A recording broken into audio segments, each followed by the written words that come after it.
Welcome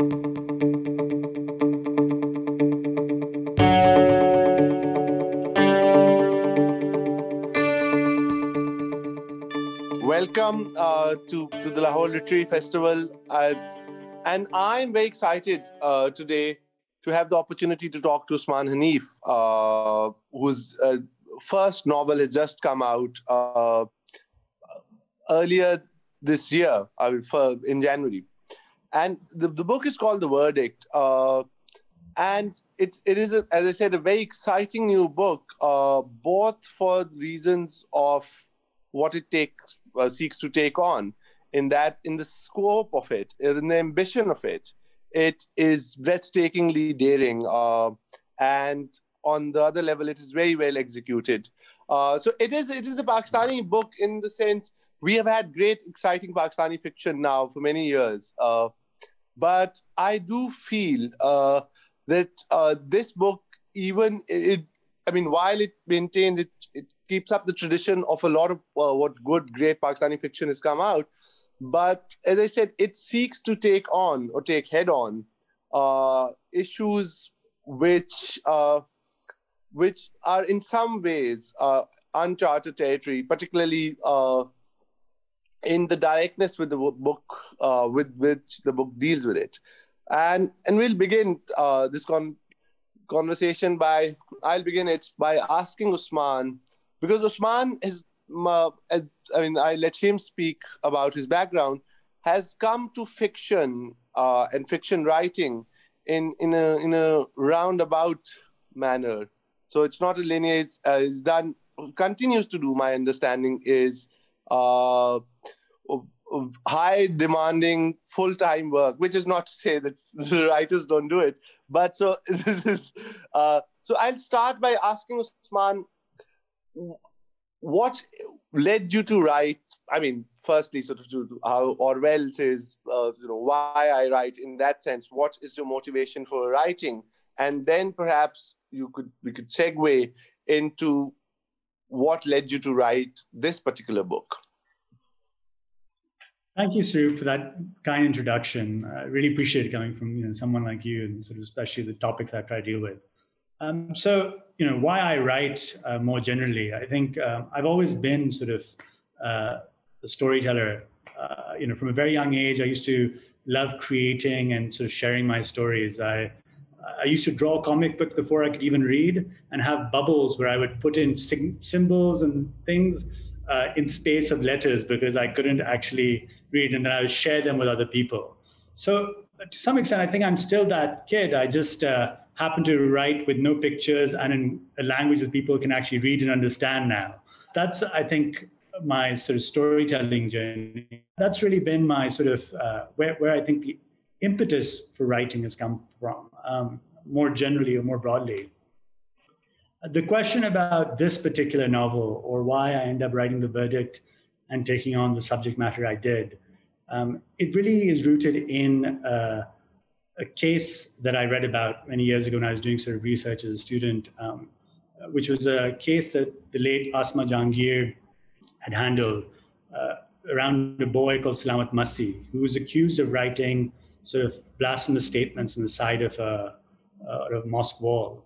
And when I read about the case, it seemed like a incredibly Kafkaesque trial where it wasn't clear what he'd written, because obviously nothing that he'd been written could be repeated or represented in court without it sort of also being considered problematic or blasphemous.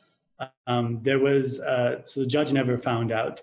The person who accused him of having written it was also illiterate. So it wasn't clear that they could have actually understood what was written at all. And there are a lot of other sort of bits of evidence that just made it apparent this innocent boy, and he was, I think, 11 or so, or he was a teenager at the time. This innocent boy was being sort of persecuted in this sort of Kafkaesque trial. And that shocked and horrified me and gripped me. And then later on, when I was writing my novel, I found I couldn't do anything but write that story in a fictionalized way. It's not that case, and it's not there's no Asma Jahangir in it. But that that central trial, I think, did sort of stay with me, and I did write around that at that stage.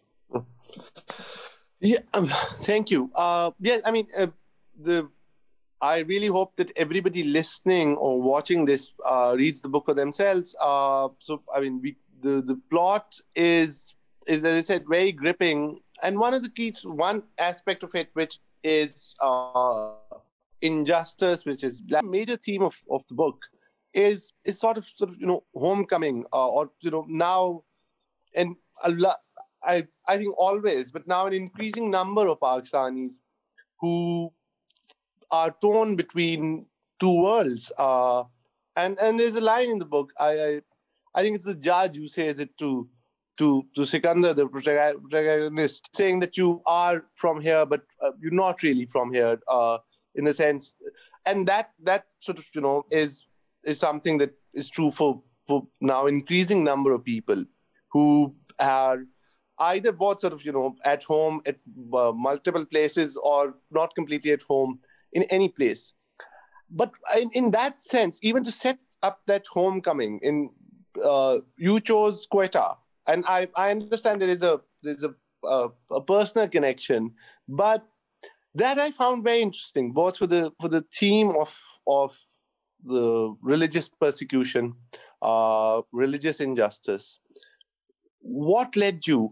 Was it just personal reminiscence or a personal familial connection, or was there some greater thought put into why was this story set up in Quetta? Why? Could you talk about that, perhaps? Sure. I mean, so my parents are from Balochistan, and I spent many sort of a lot of time there, and growing up over the years, visiting my grandparents and sort of visiting otherwise as well.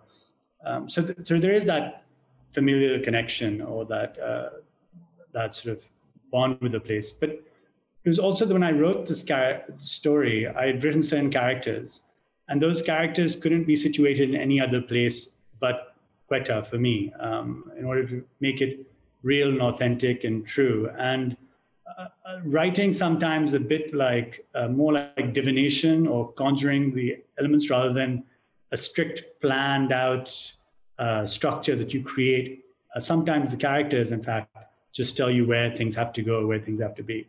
So originally I didn't try to write it about situated in Quetta, but I found during the writing process, it just had to be there. I don't think it could be set anywhere else. If I take a step back and I think more, broadly about this theme of homecoming, John Gardner is supposed to famously said that there are only two types of novels, or two types of plots in all of literature. A stranger comes to town, or a person goes on a journey. And in some sense, a homecoming is both those plots, right? And it's a really useful narrative device as well, because as the person is, coming back to town, he already has relationships, already has vested interests. So there are already stakes that exist as soon as the book opens to engage the reader. And at the same time, because the person is a stranger, everything is new or different, or you'll notice things that you wouldn't otherwise notice. I think that applies to both writers or people who return, and you'll see a lot of, I think, authors these days who are migrants in some sense, are able to see the old and familiar with new eyes. And I think, you can convey that to the reader and have it be very clear. And so I think that's why homecoming as a theme is very sort of powerful, and it's a trope used repeatedly in fiction. Absolutely.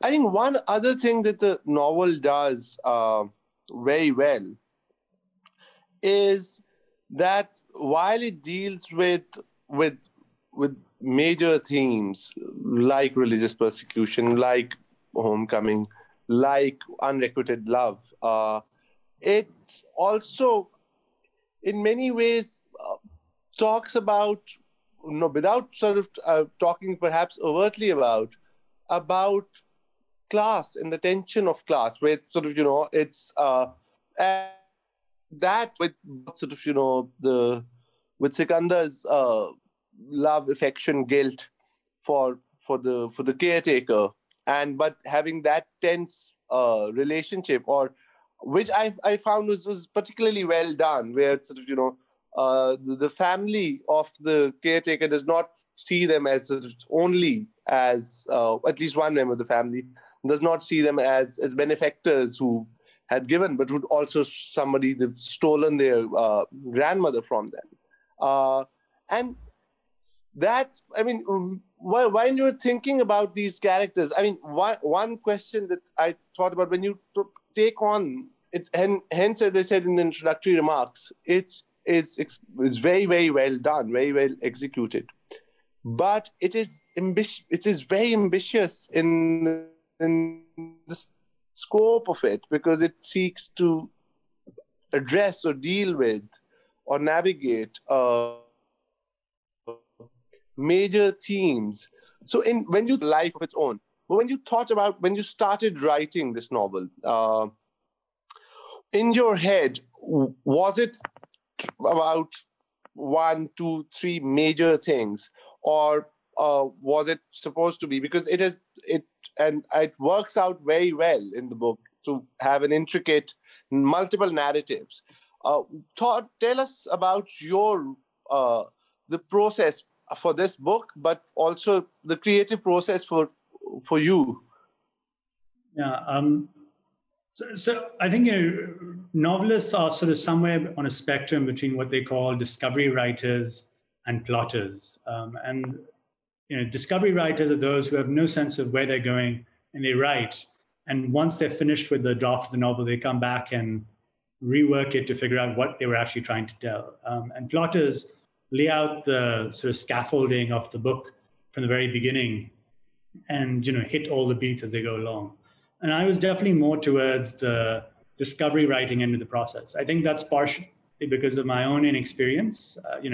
As my first novel, I don't think I had a real sense of how complicated or difficult it would be actually to work as a discovery writer. If I had known, I might have taken a different approach. But that's definitely where I was with the novel. And as I said earlier, when the case sort of entered the novel, the novel wasn't about that subject. It was actually a subject of essentially homecoming initially. It was those are the things I was dealing with. But for some reason, that case which would not let go, and the characters kept drifting towards it.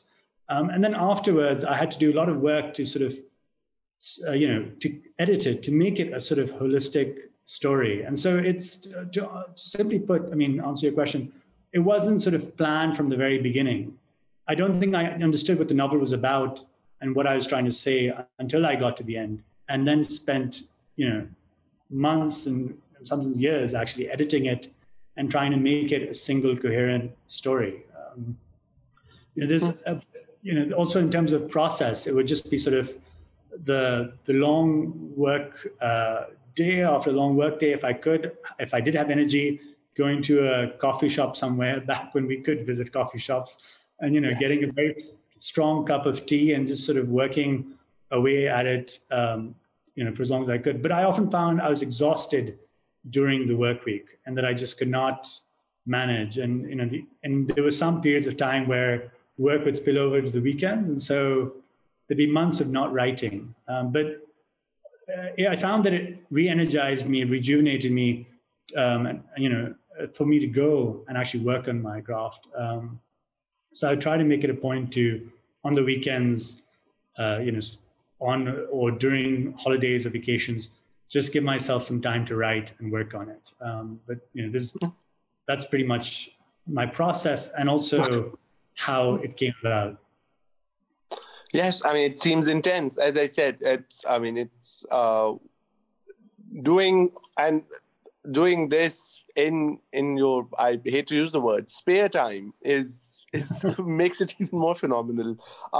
So one other thing, I think, which I don't know if you see it that way, but there is, which I think was also new territory for a lot. Which is not common in Pakistani fiction. that there were hints of what you would call magic realism then, with the Pir, for example, who's clearly a fraud. But with those, the prophecies or the predictions, as they call them in the book, even with the young boy. And that, it seemed, the book sort of, my reading of it leaves it vague enough to see if it could all be a very elaborate fraud. And the protagonist himself is confused about that. And that I found, and in Pakistan, perhaps Quetta might have been really the best place for that. I mean, intuitively, it seems. That I found sort of new territory. So was that by design, this idea of this leap into sort of, as I say, magical realism? Was that something that you wanted to sort of, and because it worked really well, both, as I said, in the setting and with the subject. But was that something that you were aiming for, something you have been interested in? Absolutely, and I think I read sort of a lot of Marquez and a lot of other sort of South Asian authors who are known for their magic realism, and it was definitely, I think, a homage or a sort of a nod to their work, but at the same time, it was a recognition that whenever you talk about events in Pakistan, they have a magical realism quality to them. And I think Marquez described this when he talked about sort of Latin America as well. Like, you almost expect magic to be part of day-to-day life, and yet at the same time, unlike, I guess, most traditional magical realism novels would sort of say it's magical and you just take it at that. It sort of plays with the idea of in the reality of the world, where it's like, well, there is an aspect of this that could easily be explained if you actually don't want to believe in the magic that exists in the world. And I think that's closer to the reality of our own situation. I mean, when you look at Pakistan, you discuss the conspiracy theories or the people who talk about, the jinns that influence sort of greater politics in the country. I mean, without sort of, naming one. But there is a sort of sense in South Asia and in Pakistan especially that we live in a world where magic still some ways exists. And I think it was a very deliberate attempt to pay homage to these great writers, but also at the same time to sort of play with the idea and the expectations of the reader. Because if you suddenly think it's a magical realism novel and then your expectations are sort of, overturned, that's, I think, also an interesting or fun read. I think it's and it makes you sort of reflect on it in a different or unique way when sort of unexpected like that happens. Yeah, absolutely. I think because you mentioned Marquez, you mentioned other magical realism. So in terms of your literary influences, perhaps, because I'm very interested if you could talk about those. No, absolutely. So I didn't really think about this very much until the novel came out. But there was sort of reviewers who compared a lot of the central conceit of the plot to Kill a Mockingbird. And, on one level, that's very flattering because as a child, I, adored that book. Although as an adult, I recognize the sort of white savior issues at the center of it.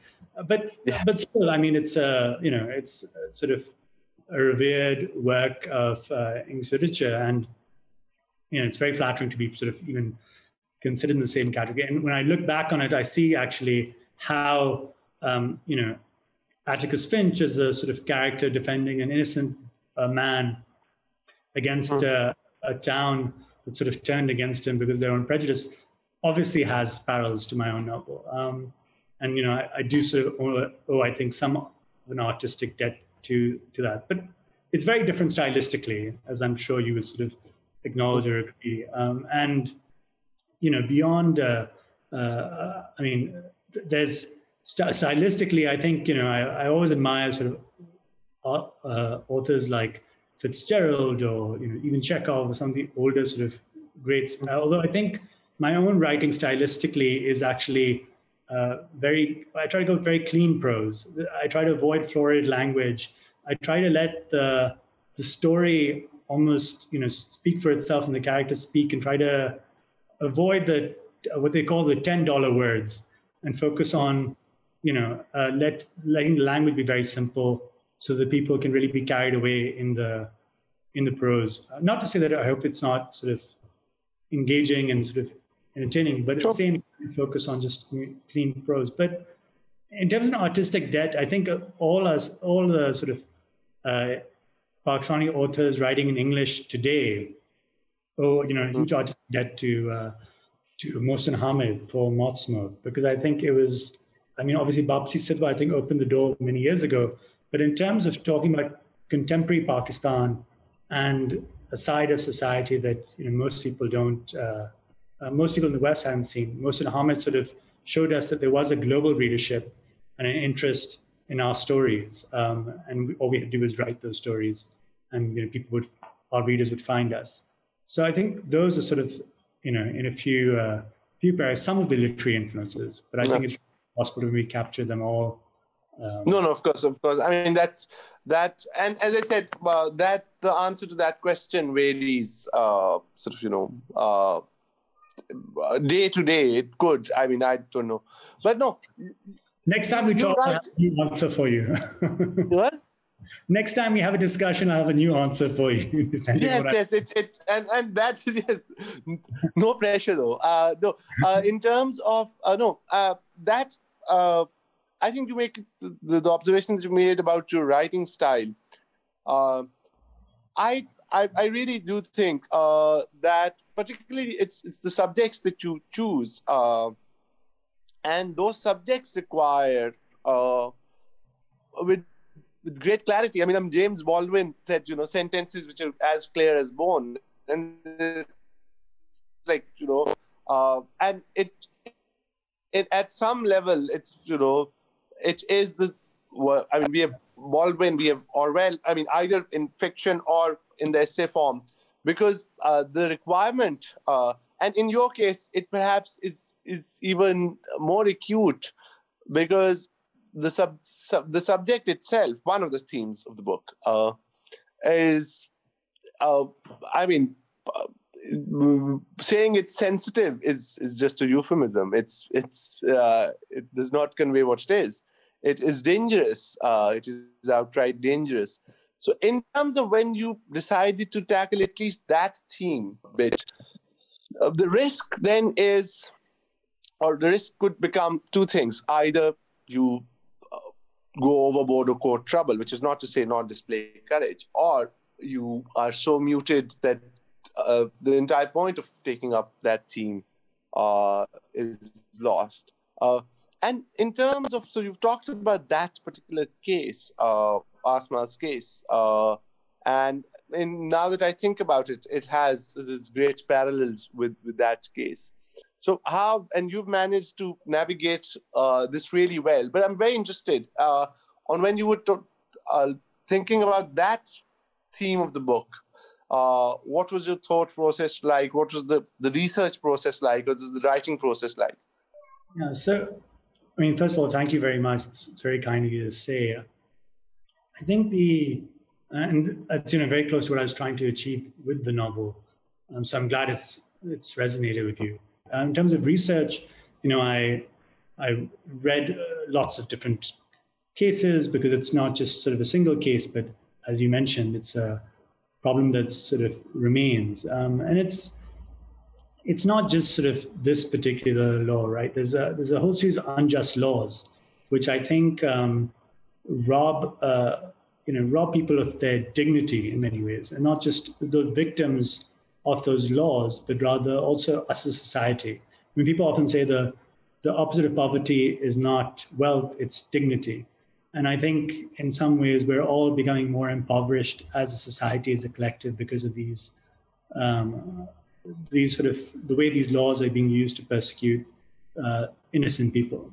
And so that's part of what sort of was there at the back of my mind. But in order to make it effective, I didn't want to sort of be, as you say, prescriptive.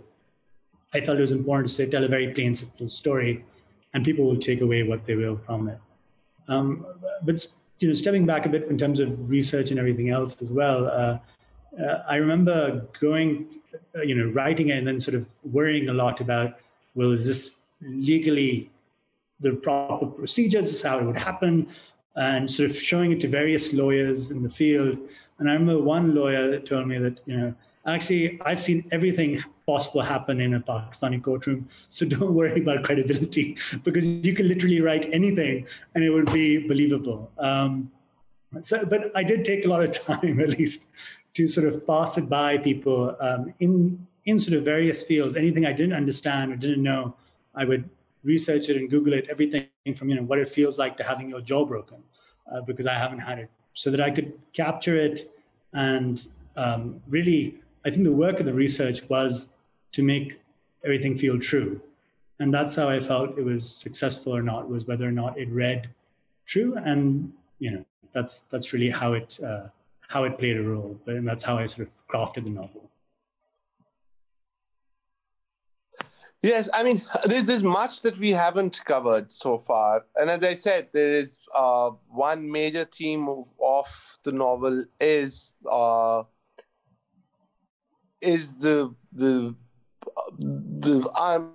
perhaps unrequited love that Sikandar has for Sana. But I mean, we have limited time. But in terms of where do you see yourself now in your writing journey? Because you've now taken, a very robust first step with this novel. So, do you intend to, particularly with the form, do you think that with the novel form, you found, at least for now, what you want to do with your writing, particularly your fiction writing? And if so, it's the sort of question that nobody should be asked, particularly month after the release of the first novel, or because it's just unnecessary pressure. But it is custom, so we'll do it. So what are you planning to do? No, I appreciate the question. And the truth is, I think the novel is very effective because it allows you to sort of explore the inner workings of an individual, right? And sort of present any problem or issue in its complex grays with characters that have sort of, they're not sort of evil caricatures or caricatures of good, but they are sort of complex the way human beings are complex. So I love the form. And that's why I think the novel of fiction is so effective and so powerful, because it is perhaps one of the most effective ways of telling truth to society, to us as a community. So I definitely hope to keep working in the art form. Thank you, Osman. As I said, there was much to be talked about because this book, it's very well written. This is a remarkable addition to the Pakistani literary scene, and we look forward to, we really hope that everybody gets a copy of Osman's book and reads, and look forward to Osman's future work. Thank you, Osman. It was a pleasure talking. Thank you.